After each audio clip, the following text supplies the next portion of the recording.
आगे बढ़ते हैं तो क्या मध्य प्रदेश सरकार विपक्ष के सवालों से डर गई है और विधानसभा का सत्र जानबूझकर स्थगित किया गया। कम से कम कांग्रेस विधायक डॉक्टर गोविंद सिंह के आरोपों से तो ऐसा ही नजर आ रहा है। आरोप ये है कि सरकार ने सुनियोजित तरीके से साजिश करके विधानसभा सचिवालय के कर्मचारियों को कोरोना पॉजिटिव दिखाकर विधानसभा का सत्र स्थगित किया। उन्होंने ये आरोप लगाया कि जिन कर्मचारियों को संक्रमित दिखाया गया वो विधानसभा के नहीं थे और सरकार ने मुद्दों से बचने के लिए जानबूझकर सदन नहीं चलने दिया। डॉक्टर गोविंद सिंह ने इस संबंध में जल्द ही खुलासा करने का दावा किया। उन्होंने यह भी आरोप लगाया कि सर्वदलीय बैठक में तय किया गया था कि सरकार विधायकों के सवालों के जवाब देगी, लेकिन अब तक जवाब नहीं दिए गए और सरकार जवाब देने से बच रही है।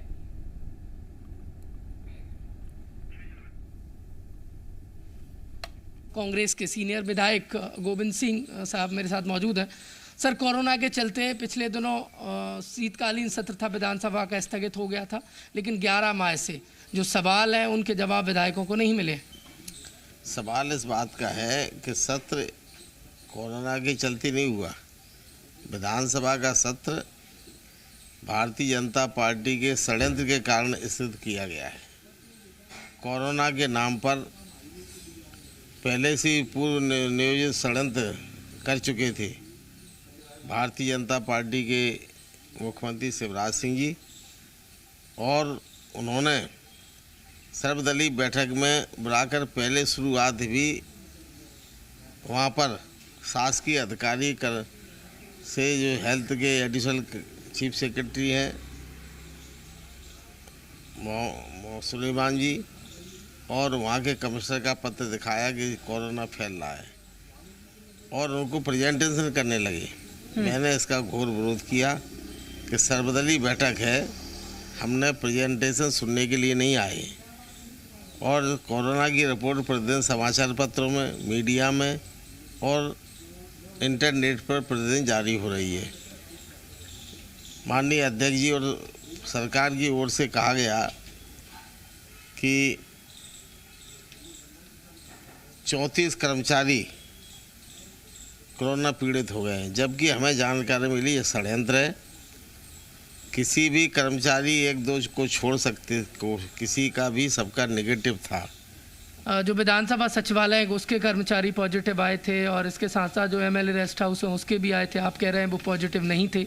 ये तो पूरा प्लान किया गया था। पूरा प्लान था, षड्यंत्र जो वो पहले ही तैयार हो गया था। क्यों सर, क्यों षड्यंत्र? इसलिए कि भारतीय जनता पार्टी जन समस्याओं से को हल नहीं करना चाहती। किसान आंदोलन पर हो रहा उससे दूर भागना चाहती है। सदन चलता तो सत्र में चर्चा होती। आप इतने कैसे श्योर हैं कि उस समय जो पॉजिटिव दिखाए गए थे वो पॉजिटिव नहीं थे? कोरोना का एक पूरा षड्यंत्र रचा गया। मैं इस बारे में शीघ्र कुछ दिनों बाद आपसे चर्चा करूंगा प्रमाण सहित।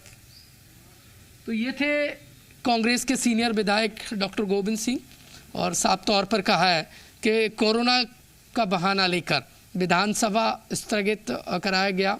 ये सुनियोजित बीजेपी का पूरा षड्यंत्र था। कैमरामैन कैलाश मालवीय के साथ प्रमोद शर्मा, जी मीडिया, भोपाल। और प्रमोद इस वक्त हमारे साथ ज्यादा जानकारी के साथ जुड़ चुके हैं। प्रमोद, बेहद बड़ा आरोप यहाँ पर पूर्व मंत्री डॉक्टर गोविंद सिंह लगा रहे हैं। जो बात वो कह रहे हैं कि जो कर्मचारी कोरोना पॉजिटिव दिखाए गए वो विधानसभा के थे ही नहीं। ऐसे में ये बात सिर्फ हवाबाजी है या फिर वाकई में उनके पास कोई ऐसे तथ्य हैं, ऐसे सबूत हैं जिसके चलते ये प्रूफ किया जा सके?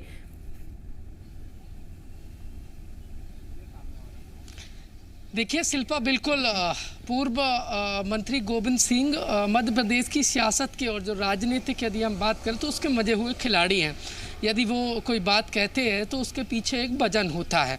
और ऐसे में जबकि कुछ ही दिन पहले विधानसभा का शीतकालीन सत्र जो 3 दिवसीय बुलाया गया था वो कोरोना के चलते स्थगित कर दिया गया था।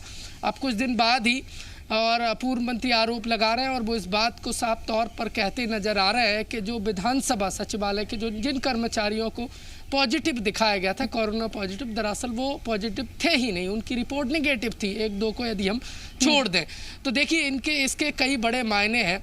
और यदि गोविंद सिंह आरोप लगा रहे हैं और इस बात को लेकर मैंने पूछा कि आपके पास क्या तथ्य हैं, तो उन्होंने कहा बहुत जल्द इसका खुलासा करूँगा। अब ऐसे में यदि गोविंद सिंह आरोप लगा रहे हैं तो बीजेपी क्या सफाई देगी, वो आने वाली कुछ देर में साफ हो पाएगा। लेकिन ये जरूर गोविंद सिंह ने कह दिया है कि सरकार मुद्दों से बचना चाहती थी। किसान आंदोलन चल रहा था, कई ऐसे और ज्वलंत महंगाई जैसे मुद्दे थे, सरकार इस पर चर्चा नहीं करना चाहती है। और यही वजह है कि पूरा एक षड्यंत्र रचा गया। पहले काफ़ी दिन पहले से इसकी पूरी रूपरेखा बनाई गई और कोरोना की आड़ में सदन नहीं चलने दिया गया, स्थगित कर दिया गया और सर्वदलीय बैठक में उन्होंने इसका विरोध भी किया था। और देखिए गोविंद सिंह की यदि हम माने तो उनका ये भी आरोप है कि पिछले 11 माह से जो विधायकों के जो सवाल लगे हैं विधानसभा में उनके जवाब नहीं आए और ऐसे में विधानसभा का सत्र चलता तो वो जवाब देने पड़ते, उससे बड़ा एक बखेड़ा खड़ा होता और सरकार घिर सकती थी। यही वजह है कि सरकार ने विधानसभा सत्र ना चलाना मुनासिब समझा, वो भी ऐसे में जबकि लगातार महंगाई को लेकर विरोध चल रहे हैं और जनता कई बार सड़क पर आकर प्रदर्शन कर चुकी थी। ऐसे में विपक्ष सरकार को घेर सकती थी, तो सरकार ने कोरोना का बहाना बनाया और सचिवालय के जो कर्मचारी हैं उनको पॉजिटिव कर दिया और फिर विधानसभा स्थगित करा ली। देखिए कांग्रेस के कई और विधायक भी हैं, वो इस बात को भी कह रहे हैं कि जो 28 विधायकों की शपथ हुई वो एक कमरे में करा दी जाती है लेकिन विधानसभा का सत्र नहीं चलने दिया गया। इसकी वजह क्या माने, क्या सरकार मुद्दों पर चर्चा नहीं करना चाहती थी? एक ही कमरे में सभी 28 विधायकों की शपथ कराई गई। तो कांग्रेस देखिए फिलहाल हमलावर है और यदि गोविंद सिंह इस बात को कह रहे हैं तो इसके बिल्कुल आप मानिए पुख्ता मायने होंगे, क्योंकि ये वही गोविंद सिंह है जब मध्य प्रदेश में कांग्रेस सरकार रही तो मंत्री रहे और कद्दावर बिल्कुल प्रमोद, तो अब ये देखने वाली बात प्रमोद जरूर होगी कि आने वाले समय में गोविंद सिंह कौन से पुख्ता सबूत यहां पर देते हैं जिसके चलते जो वो आरोप लगा रहे हैं उसकी सत्यता नजर आती है। बहरहाल बहुत शुक्रिया आपका तमाम जानकारी देने के लिए।